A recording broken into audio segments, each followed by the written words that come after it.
Hello, everyone. Thank you very much for joining me. So, quick little announcement for you. I am very soon releasing a new product that is called the Omnia Pendant, and I think a lot of you guys are going to love it. So, you should see that very soon. So, I want to get right into the message, and the Akashic Records has been giving me very practical, very useful information, and they've been doing so right in time for the Lionsgate portal. And I think for our spiritual allies and our cosmic family, it's very important that the workers on the ground are in good energetic and vibrational shape as these portals, and points of shifts come into being. So I went into the Akashic Records and they gave me a method of meditation that is called Anahata echoing. And I've been having a lot of fun with it. And anytime I get on video and relay a process to you, it's already something that I've implemented and have been trying for quite a while. So I've been having fun with this, and I think you will too. After doing this meditation, you really do feel, you get a high, you get a buzz, you feel like vibrationally your consciousness has extended much further than it was before. So a little bit of advice: before you engage in these practices, you want to have a moment before. You want to set the stage for what you're looking to accomplish, either in, you're looking to expel something, you're looking to integrate something. What are you meditating for? Set the stage for whatever that intention is to arrive to you without resistance.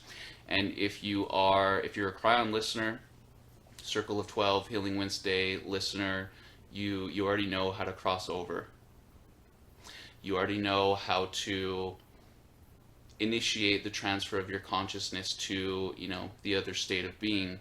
And, that's exactly why I open the Akashic Records before I do any of these meditations, is because you increase your capacity to hold whatever is meant to manifest from the exchange that is taking place within that meditation. And anytime you're meditating, there is always an exchange. And we don't always know what that exchange is. That's why we trust our spirit team to take care of those things. But what we can do is we can make sure that we are vibrationally compatible with whatever's meant for us. And an important way of doing that is entering an altered state of consciousness in one form or another. So yeah, there's a reason I get so many emails after session. Why am I buzzing? Why do I feel like I have more light than I had before? Alter your state of being and increase your capacity to hold what is meant for you and what is there for you. Okay, so Anahata echoing, and there's an easy way to do this and there's a hard way to do this. I'm going to go through each little way that I've done it. And once again, I want to make sure that you shouldn't do breath work in water. You shouldn't do breath work in the tub. You should do your mindfulness in the tub and leave the breath work for other things. That's just my opinion. But one of the ways that you can do this very effectively is to use water. And just like I explained last time, you want to fill your tub so that you can have your face and your nose out of the water so you can breathe comfortably. And some of you might not want to do this part, but you want to fill the cavities of your ear with water. And what you want to do at that point is you just want to focus on your breath. You're not changing the rhythm of your breath. You're not exerting yourself using your breath. You are just observing the natural rhythm of the breath. And something happens when you do this for a certain duration of time, is that you notice that your breath and your heartbeat become entangled, as if they become one. When you take a breath in, you fill your lungs with air, you feel the lungs vibrating and pulsing and radiating with everything that the heart is doing. And the reason I say that you should fill the cavities of your ears with water, because it literally transports you into a completely different state of being. It's almost like you're sitting within yourself, observing the systems and the rhythms of the body and how your consciousness can influence them. So as you focus on your breath, the noise of the heartbeat is so loud that it rings through your body, and you're aware of every little bit of it. You can hear the fluids going around. You just become very entangled in the body's systems, and you realize that your breath and your heartbeat, they operate as one system, and they complement each other. And usually we're aware of one or the other, and when we can entangle both of them into the now moment, the opportunity to receive whatever is meant for you increases significantly. So we want to go to the next technique, and the way that I found works best for this is laying in the bed. And you want to lay with, you don't want to lay flat on your back in this situation. You want to lay kind of at an angle that puts a little bit of pressure, on your breath and on your lungs and on your neck. So still make yourself comfortable, but the angle is very important for finding that sweet spot where the heart and the breath meet. So we're out of the water and we are in our bed, and this is where we want to engage in a more rigorous kind of breath work. So once again, establish I'm entering an altered state of being, and when I arrive back in my body, I will be different than when I left, whatever that looks and feels like. So the easy way to do this is to put on headphones or even earplugs, and you want to sit at the angle. You want to use your breath and your voice, but you want to integrate sacred ohms into it.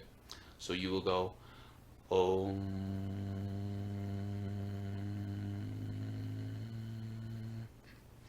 So, the reason that laying on your back at the angle is important, because when I'm doing the sacred Om right now, just sitting up like I am, you don't feel the heart beating through it. But the trick with the sacred Om is not to exert it or not to force it. You kind of just want to fill your lungs with air and let the air go out naturally while you are holding the intention of the sacred Om. And you want to do this, and then eventually that you notice that when you release the sacred Om, it starts skipping. So you would say Om, boom, boom, boom, boom, boom, boom, boom, boom, boom, boom, boom, boom, and your heartbeat is changing the way that the air is being produced from you, and you find this synchronicity that's very hard to get. And you can do it pretty easily. So it might take you a few minutes to kind of find that rhythm, but once you find the sweet spot once where they come together, you'll be able to find it always. But yeah, this is something I've been trying, and it was born once again out of necessity. I, as a light worker, am encountering puzzles and problems and a lot of things in my experience that I'm meant to overcome so that I can then teach how I did it. And a lot of you are in the same situation, but you've not realized that yet. So my next video is going to be teaching you all about that. And I want to give kind of a little bit of a channel update right now. Not something I do very often, but I've been doing the YouTube thing now for 11 years. I've been doing it in the form that I'm doing it now for the last 3 or 4 years, can't remember, but I know every high and low. I know the rhythms and the cycles of working on YouTube. I know what is organic and what is not. And 5 months ago, I posted a video on this channel called The Great Atlantean Awakening, and immediately there was suspicious activity on my channel. So, the analytics are pretty funny too. So you can see the highs and lows over time, and then immediately after that video, just a straight plateau. Like there was some kind of cap or restriction put on it. And the issue that I've run into, usually when that kind of thing happens, it's a matter of waiting it out. So I'm waiting it out now. the downloads for videos that I'm getting have not slowed down, or have not changed, but they're backlogged now. So there are some very big videos that I've been waiting for kind of that ban to lift before I put it out there, but it's been 5 months and nothing's really broken in that regard. So I want to let you know that I'm not going to let that situation stop me anymore. I'm going to put the videos out for the ones that it's meant for, and just kind of let it do its thing. But yeah, I appreciate all of you guys who have supported the channel over the years, and like I said, I have a little girl on the way here in the next few weeks. I'm more motivated and more positive about what I'm doing than I have ever been before, and I'm very grateful that my experiences can be learned from, and that I have the platform to do that with. Anyway, thank you very much, you guys. I will see you soon. Bye.